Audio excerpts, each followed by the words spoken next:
Okay, good afternoon, everyone. I hope you're doing well. I am in my car. I just finished a meeting at Berman, didn't have enough time to get back, so I figured we'll do this and hopefully we'll be able to make this work. I will try to share my screen with you. Give me 1 second.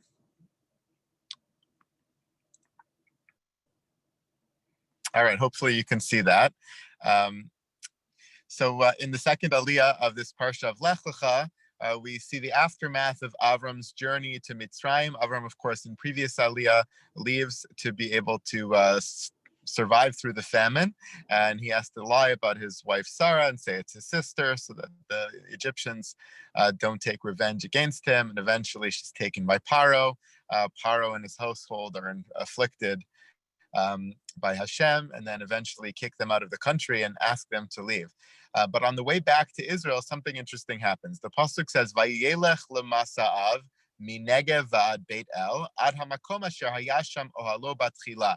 He takes a pathway from the Negev. Imagine coming up from Mitzrayim, up through the Negev, all the way to Beit El in the Shomron, until the place where his ohel, his tent, was planted to begin with. Bein Beit El ubein ha'ai, between Beit El and Ai. These are all places familiar to us. We know them certainly from later in the Torah, from Sefer Yoshua, as the Jewish people come into the land in a similar way, in that similar area, going from Yericho to Ai up to Beit El, that whole corridor of Yehuda and Shomron, which we're very familiar with. So he goes back up in that path. Rashi points out something very important and I think very interesting over here about his path.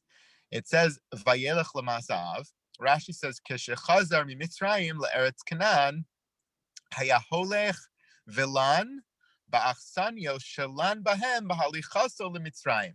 It's not just that he went along this path and ended up in the same place where his ohel was to begin with, but it's that he went along the exact same route and he slept in the exact same places, the inns, the hotels, the places where he rested, and he stopped along his journey when he left Israel to go to Mitzrayim, are the exact same places he comes back to and dwells in and sleeps in and rests in on his way back. And that's to teach us something. Limedcha, says Rashi, derech eretz. It teaches us an important way of the world, way of life. Shelo yishana adam me'achsanya shelo.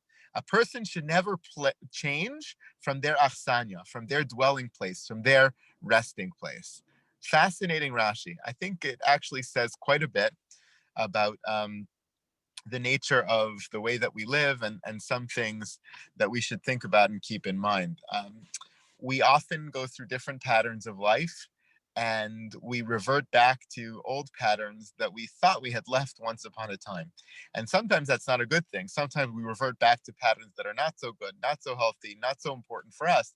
But other times, the familiarity of the old can actually be a very important building block for the new. We sometimes think that everything has to be new and everything has to be different, and we have to go in a new path, and we have to energize ourselves with newness. But oldness can also be energizing. Oldness can also be very restorative, going back to the same places. Lanbach, Sanya, Shalanbahen. He goes back to the same inns, to the same place, to the same pathways as he was once before, even though he's coming back to the land a new and changed person. I think is a very important lesson for us. We're constantly changing. We're dynamic beings. But going back to the old allows us to re-experience those things that root us and to re-experience them in both old ways, familiar ways, ways that bring us back to some of the important building blocks of our lives, but also to re-experience them in a new way. Even though he was Lan Ba'achsan, he went to the same inns as he went to last time. He was a different person. And because of that, he undoubtedly experienced those places in a brand new way. And so you get the best of both worlds. When you continue to go back to those old places, when you continue to cherish the old, to cherish those places you came from instead of abandoning them and walking in an entirely new path, it has a double benefit. The benefit of rooting you in your past and also building upon the richness of that experience by giving it a new angle, a new perspective, a new level to the experience that you never had there before, rounding out your whole, perception of life and sort of bridging the old and the new together.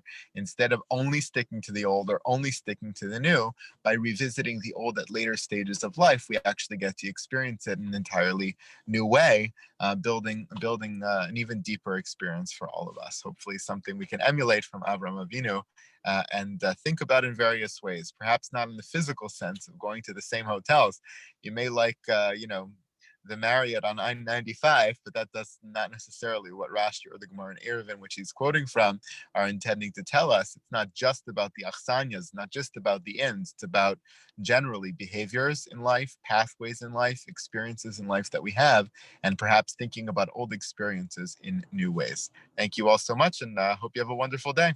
Thank Take you. care, You everybody. too, Rabbi. Thank you. Have a good day, Bye, everyone. Rabbi. Thank you. Thank you, Rabbi.